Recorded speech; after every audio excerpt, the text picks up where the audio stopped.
Welcome into the Autzen Audibles podcast. Erik Skopil, Jared Mack on the show. I'm Matt Prehm. Spring football has started. We haven't seen spring football yet, but it has started. Oregon had their first practice today. We're recording this Thursday afternoon, the 13th.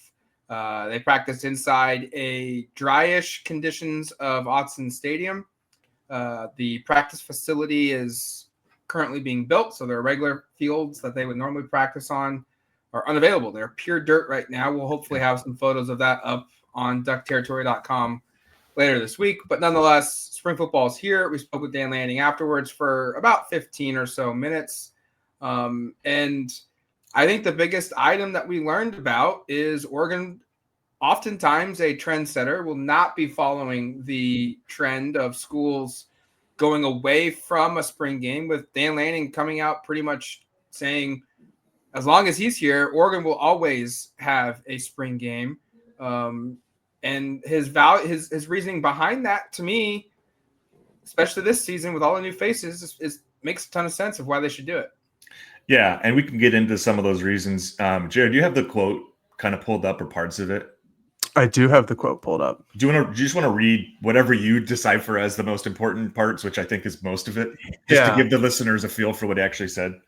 Yeah. Basically, Dan just said, talked about new faces, and this is his words. I think that's a great opportunity to create, Autzen is one of those places where we have a spring game. It's a game day environment. Creating that environment for those players, the competition that exists in that, and just our fans and what they bring to that, I think is a huge piece. And then he said what Matt said, where as long as he's there, they're going to be having spring games. So he basically said that the competition that's created there with a game day like environment for the younger guys, whether it's new transfers who haven't been to Autzen before or true freshmen, is an opportunity that Oregon can't pass, which I think is reasonable. I think it's a very nice answer for the public to hear as well. Mm-hmm. And I think that it's just smart. I don't think we've at all talked about this on our show, but I think the canceling of spring games is really dumb.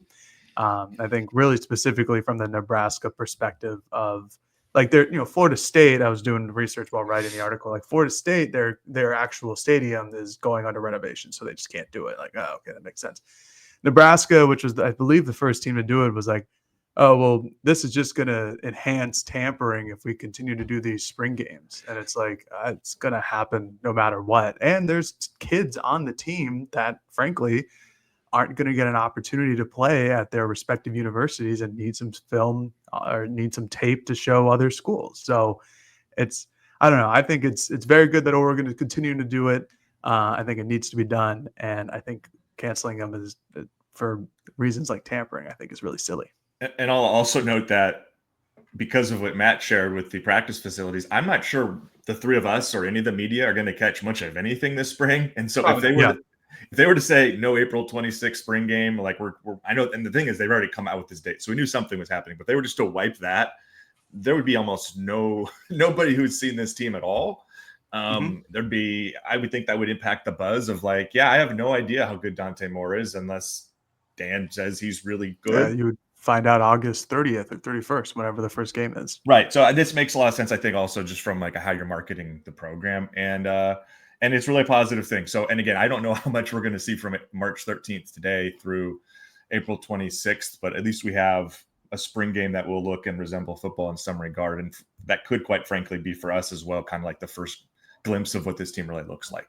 It's almost like malpractice by these schools to do this from a recruiting standpoint, because you get to create a game day atmosphere when players are going to be taking visits. And I mean, how many times have we seen Oregon, at least since Mario Cristobal was here, now Dan Lanning continues that trend, like the spring game 5-star galore visitor lists. And you've landed commitments. You've that day or shortly after, you've had guys on campus that cite that experience as a pivotal point in their decision to commit to Oregon. Like, not doing that would be, to Jared's point, like really dumb. So at Nebraska in particular, where it's like you're not really at the top of experience. I was going to say Nebraska. The fans, like 100,000 people go to these games, and you're just, I think it's silly. And to Matt's point, like, I know Oregon baseball brings a lot of kids out to the spring game when they can. Like some years it conflicts with games and everything, but they still bring kids out there on recruiting trips when they're at home, and that's a big thing. Football, basketball, I'm pretty sure brings Both out kids basketball too. programs. Yes, Just to shut that down completely affects a lot, and it's a little bit of a moneymaker too for the university. So you might as well get some bump during non-revenue sports seasons. I think it's good for Oregon. And you guys know the total number of schools that have canceled their spring games this year? Is it 3 or 4? it's more than that, isn't it? Way more. Really? Maybe not way more, but it's close more, to 10? much more than that. Oh man, I haven't seen it. What is it, Jared? What do we got? 19. You have 19 schools who have canceled their spring games, at least as of now. There could be more. I know Ole Miss just canceled theirs, or they're going to do something differently a couple days ago. So 19 is the total, and a lot of big schools too. Ole Miss is one that's done it. I think Nebraska has done it too. A lot of these schools are saying, hey, you need to now start paying us like player retention fees, part of your season tickets to keep their players from NIL perspective. And they're taking away opportunities for fans to see this team at the same time. And for a lot of people, the spring game, that's the one game they go to all year, because it's either Oregon doesn't charge money, it's a donation to get you in, but it's significantly cheaper than a regular season game where, the Ohio State Oregon game, granted, that's like the biggest game ever at Autzen Stadium. Tickets were going for $1,000 or more, per ticket. Yeah. And it was a regular occurrence for this past year. Tickets were $500 for one ticket for Oregon. And spring game is an opportunity for a lot of fans, whether it's Oregon or elsewhere, to maybe see the only chance that they can get to see this team play. So it's great for us, more content, which is good for us. It's also kind of, to Jared's point again, of just like, this just seems so stupid and so logical to do. Nonetheless, Oregon's not doing it. That's good to hear. Spring game is on. And as long as Dan Lanning is here, which he just signed a new contract, it will continue to always be at Oregon, which is a good thing. 10 years in the future, Oregon's the only school doing a spring game. It might be. I don't know. I mean, that'll be funny, though. Puts Dan in a space. Well, you went on record. You said as long as you're here, you will always do it. So if they ever do cancel, James Krepke is pulling that quote out and throwing it back at Dan. Oh, yes. Other items here. 22 newcomers are on the roster. Jared got the story up of that on duckterritory.com earlier today when they sent out the roster. But nonetheless, 22 guys here. Updated numbers as well for a handful of players plus the newcomers.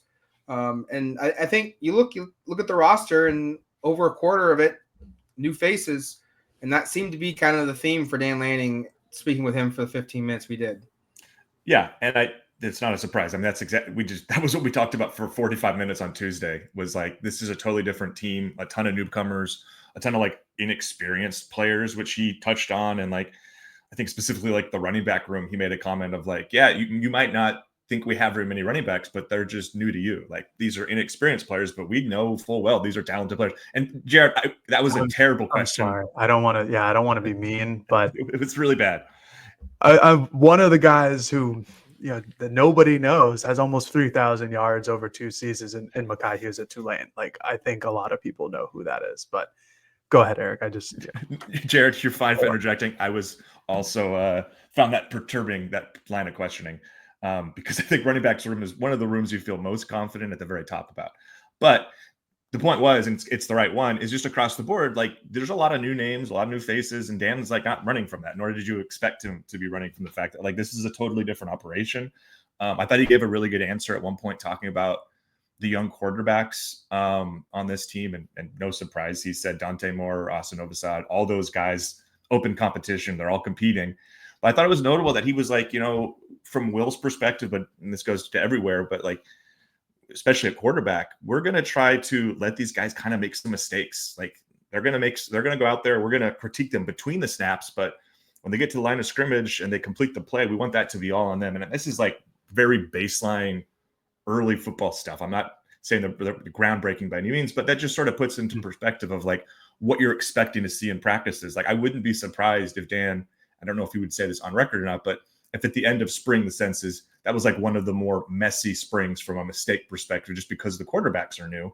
But this is the time to kind of get those reps out and to kind of figure things out. So I just think that's kind of the story of spring for him. And you can kind of get a sense like they're really excited by the talent. He brought that up several times. Like we have a ton of talent, but there's just a lot of questions and a lot of uncertainty. And there was a couple of questions kind of asking like, what do you make of this group? And I don't know if he knows those answers yet. And I think that's probably the right place to be, given how much of this is so different than it has been.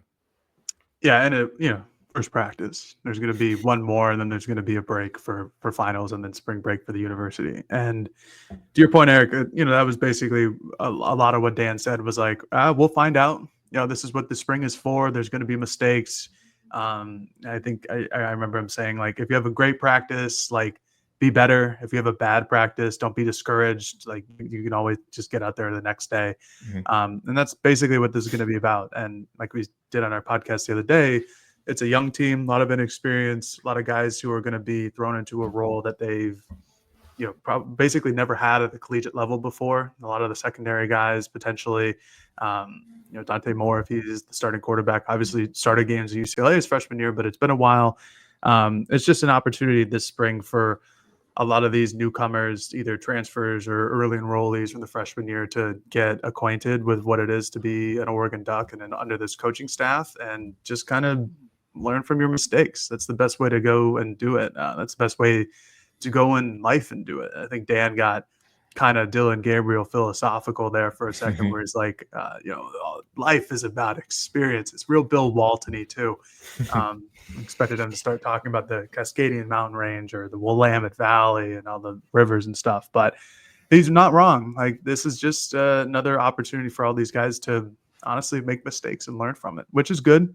You don't want that to happen in October and November. You'd rather have that happen now during March and April, but it's going to happen regardless. So better to get it out of the way now.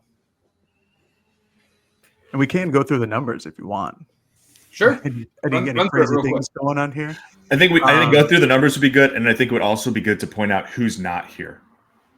Yes. Okay, I can go through the numbers then. Just the incoming people: Jordan Davison, number 0; Bear Alexander, 1; DeCorian Moore, 1; Malik Benson, number 4; Trey McNutt, 8; Jamari Johnson, the transfer tight end, number 9; Gavin Nix, freshman linebacker, 13; Naeem Offord, DB, 14; Akili Smith Jr., 15; Cooper Perry, 17; Dorian Brew, 18; Mekhi Hughes, who we mentioned, number 20; Dylan Thieneman, number 31; Nasir Wyatt, 32; Dimitri Manning, 50; Matthew Johnson, 55; Douglas Utu, is that how we're saying it now? I like it. Udu, number 55. We'll have to learn that one. Zaire Addison, number 58. Harkey, the Texas State transfer, number 71. Emmanuel Pregnon, 75. Isaiah World, 76. Vander Plug, number 81. That's it for the incoming guys. And there's a couple other number changes, but we'll get into that later, I'm sure. It wasn't the time to ask, but on the roster, did you guys notice Jay Harris is still listed as a junior despite playing 5 games? I'm curious how they figured that out. It's possible they went back and argued he didn't enter a game. I don't know. I have no idea. It's a good catch, Matt. It changes the outlook for me. I mean, it's a pretty substantial change because it changes the outlook where if Whittington and Mekhi Hughes are gone after next season, which they both should, it just gives you another guy that could have some kind of a role next year. I don't think – look, I was one of the first ones to say, like, let's temper expectations for Jay Harris. Like, D2 to D1 is pretty high, but he has an extra year, which is always going to be a good thing for Oregon. Yeah, absolutely.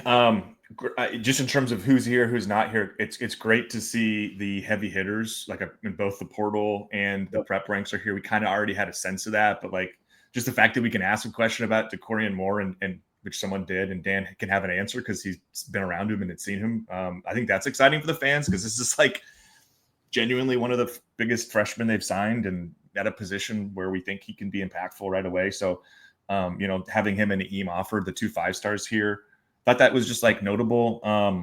Obviously having Isaiah World, the 5-star number 1 ranked transfer portal player here, significant. And like you go through who's not here, and I'm not trying to be diminishing, but from the portal perspective, just a couple of the DBs there, I think. Jaden Kennedy, I should say. I'm going to have a hard time with that name, I think. And Theron Johnson were the two portal players not here, correct? Yep. And then on the prep side, there are more that are not here, but like some of the big ones, I think Brandon Finney kind of jumps out right away of being the highest rated player not to enroll yet. And we should note, it's very possible, probably likely, that some other players join this team in April. That happens every year. I don't know exactly who that'll be. But, like Zach Styczkowski from Central Catholic, another guy who was pretty highly rated, doesn't see him on the list. Toby Hostrup, same thing. So, it's the majority of the big names are here. And again, talking about the talent on this roster, there's a lot of it. And I think you've got to be excited that, and 22 is a big number to have early enrolled. And I know you're including 8 portal players there, but it wasn't long ago that you didn't have more than half a dozen guys that would enroll early for spring, 8 or so years ago. And now you basically have everybody that you've signed in the offseason here for the entire 15 practices, which is, I think, a huge win. We want to talk about quarterbacks. Dan Lanning made it very clear that this job's not been won yet. Yeah. And I just put up a story over on Duck Territory. You go check it out with all the quotes, but not surprising. I think we all kind of knew what he would say, but I think one thing that we're going to have to follow up with on Will, and I'm going to pull up the quote so I can put it in proper context here, but didn't have really a chance or a logical place to follow up on this, but Dan did say something that was kind of interesting here. I'll just read the quote he gave on the quarterbacks. He said, "I love the group that we've got. We've got a bunch of cerebral guys, talented guys, some guys that bring different skill sets in the room. It'll absolutely be a competition. They've done a good job. We've added some wrinkles this offseason that are a little bit different, and they've done a good job absorbing that and executing it." And that kind of, to me, brought me back to Matt's point on Tuesday of like, does this offense look different? And we're going to have to follow up with Will on Saturday to see like if he wants to get into what these wrinkles are or like what that means. I doubt he will get into specifics, but like that seemed to be a pretty clear indication that Matt's right, that there's going to be some things they're doing here differently. I don't know if that's necessarily like all schematic or just how they're carrying on with practice and the quarterback room in general. But I thought that was kind of a notable, just little couple words he said that probably get lost that I kind of pricked my ears and went, oh, that's sort of interesting. Yeah, I was going to say those were like the biggest things to take away from the quote, other than just saying that it's a competition, which we all expected it to be. The wrinkles, it could be something new. It could just be like the offense was much different last year than it was in Bo Nix's final season, just in terms of like the deep shot capabilities of the offense. And maybe they go back to that if it is Dante Moore who has an impressive arm. Maybe it looks maybe more RPO heavy. I know that him and Novosad are both better athletes than Dylan Gabriel was last season, even though Gabriel did have a couple RPO moments. But that's just pure speculation. Maybe Will Stein will get into it, but it's one of those questions where that if you're like, oh, Dan, what do you mean by X? He's just going to say, oh, you want me to give away the entire game plan?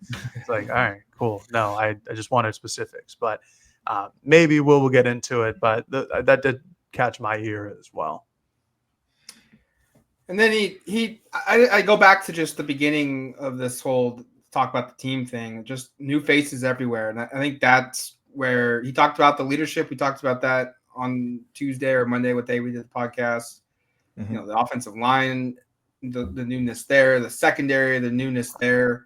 And it's he mentioned that this is going to be all about just quickly adapting and getting guys used to playing together, seeing what combinations work. He was asked like, how are you going to develop practice or players this spring in practice, like done in the past with 2 fields and 2 units at the same time. And he said they'll do the same thing as they've always done, but it's all about just acclimating guys as quickly as they can. And I agree, Eric, you brought it up earlier, like there's probably going to be another wave that joins the group here in April when the spring quarter starts. Yeah, and it'll be interesting to see what that group looks like. Again, it's not a super long list of guys that aren't enrolled. Quick mental math, I think it's like 7 or 8 names that I was looking at that aren't there. And I think just kind of another thing that stood out for me about just Dan in general today was was like kind of tempering the expectation, the excitement almost a little bit. I don't know if you picked up on that about him being like every single year the first practice is awesome, blah blah blah blah blah. Like I think he wants that statement out there, especially for this new group, to like kind of just to be like, hey guys, I know you thought today was great, but like we got 15 more or 14 more of these this spring. We got a bunch more this offseason. Like, don't think like because today went quote unquote well, and I'll be curious to, I mean, I wish we could have seen some of it to get an assessment of how it did go. But I just think that's an important thing. And it makes me kind of wonder, it probably won't be anything drastic, but if there will be if he talks in different terms at all, just because it is such a young roster and trying to like hammer home some of those things differently. I don't know if that makes sense entirely to you guys, but I don't know. I was kind of just struck by that general sentiment of kind of like, yeah, today was maybe a strong start, but like we got a lot of work here. Like there's a ton of new players. Like we're trying to figure this all out. I know it's honest, but I wonder if that's also kind of messaging to a team that is, admittedly, to his point, like going to have to deal with some growing pains. This is not going to be probably the easiest spring of all time that he's been here. It's probably going to be the hardest offseason of just getting this ready. I think the ceiling, as he acknowledges, is really high, but like this is not going to come together probably quite as quickly as it has in the past. I think it's very similar to what like Dana Altman does from a coaching perspective, and Lanning has done this since day one, which I thought's always been impressive. He does not overhype guys, and he doesn't. You ask individual questions, he finds ways to talk about the positional group, and I think this is just an extension of that. Of they're missing a lot of guys from that were key pieces to either last year's team or the last couple of teams under Lanning, and it's not going to be pretty probably to start. And there's so many new faces in, and I think it's a good coaching move to set the expectation that it's a long ways to go, and we can feel confident, we can feel good, but we have a lot of holes to fill. There's part of me that thinks it might not be as difficult of a transition because this is the fewest amount of newcomers they brought on in a spring in the last 3 seasons with Dan. Like they brought in, I think it was 30 last year in the spring. They had like 20 freshman enrollees last year. The whole freshman class was there, I think. Yeah, and you're 100% right that this team, just doesn't have the experience, doesn't have the history at Oregon that a couple other teams have had before. But these are the expectations for the starting or the starters or the A unit, whatever you want to call them. Like these are guys who have theoretically been in the system for the last 2 to 3 seasons, who know what it is to be an Oregon Duck, who have been with Tosh Lupoy for 2 years, with Will Stein now for 2 years. Like there's part of me that thinks like this might be a little bit easier just because you're not having to get in like a quarterback to learn a new system like in the spring and the fall when Dante and Novosad have been here for 2 years with it, or Novosad has and Dante was here last year. Like there's part of me that kind of like my brain is like, this might be a little different than what we kind of expect in terms of the transition, but still there's a lot of like tempering expectations because while they might not be as good as they were last year. That's not saying anything poorly. They went 13-1 last year and unfortunately ran into a buzzsaw that was Ohio State. Like it's going to be okay if they're not as good, but it was a little tempering expectations, but I think it was still the overarching, like, hey, we're going to make mistakes and we're going to try to get them out early here in spring camp. And it might not be as clean with a 6-year senior quarterback as it looked last year as compared to a guy who started, now if it is Dante, 9 games in his college career. Like, and I think it's 5, even less. And Novosad, a guy who hasn't started any. Like, I think it's totally fine to temper expectations as of now. Because they're going to get high. It's just going to how it's be. It'll either be from us and what we see in a spring game, or it's going to be from the national media who've already anointed them as a top 10 team heading into next season. It's fine. I think Dan and to Matt's point, like he's a good coach at tempering expectations but at least providing like, no, we think this guy's really talented. Like the way he talked about Dylan Thieneman, the transfer safety from Purdue, he was very complimentary of how he is as a player. And I think you see that when you watch the tape, but I think it'll be interesting to kind of watch if we ever get to, other than the spring game, like just to see kind of what the chemistry is with the team and all these new faces at a lot of important positions. Good. Yes. I just was going to say, I wish I had a better update. We did ask about, or James did, and I was about to ask the same question about Jaleel Florence, Matt Bedford, Kyler Casper, some of these guys who are out, and we got kind kind of in-season line of question or response from Dan of like, hey, we're not really going to get into it, but we kept it kind of vague. We feel pretty good about where guys were at. Jared, was there anything from that quote that was you inferred anything from, really? No. Okay. That's like, how I felt. Yeah, it's like, I don't know, people who suffered season-ending injuries at the end of the year last year might not be healthy 4 months later. It's like, yeah, that's shocking. Who knew? So I wish we had. I know there are folks who would like an update there, and that is probably, if we don't get much spring practice or any at all, that would be probably the biggest, I guess, gap in our coverage, is we wouldn't be able to give you really any updates at all on who's practicing. And we obviously can't today because we didn't get to see practice, or on Saturday. But there's probably going to be a sense from my perspective that we won't have quite as good of an idea of who's practicing or who's available. And that could coincide with the spring game where we're all like, hey, Matt Bedford's in uniform, or hey, Jaleel Florence is doing things. And we're just as surprised as kind of the rest of you. But yeah, not a lot of updates there. And I don't know how many we'll get this spring. We'll see what Tosh says. I mean, Tosh just true. That Rose Bowl that Bryce Betcher was coming back, and Stein's pretty. The key, Matt, is to get you off one-on-one with Tosh. So maybe the rest of us can interview Will, and Tosh can give you the state secrets behind the closed doors. Well, I was also going to say, Stein's pretty good too. So we'll get. I think we'll get a little bit more clarity on some of these guys. They're not going to come out and be like, oh yeah, they're going to be trending 100%. But sure. I do think we'll get some clarity with Stein and Tosh. They're pretty forthcoming, Stein being more than Tosh, but and we'll see what else we can get from those two guys. And from there, we won't have practice until April access. The team goes on their finals break and then spring break, and then I think they get a week to acclimate or something like that. But nonetheless, spring ball's here. Unless you guys got any last parting thoughts, we'll have more updates on duckterritory.com from today's interview with Dan Lanning. Plus, we'll have more this weekend when we speak with Tosh Lupoy, defensive coordinator, and offensive coordinator Will Stein. But until then, you've been listening to the Autzen Audibles podcast. Talk to you later, folks. Peace.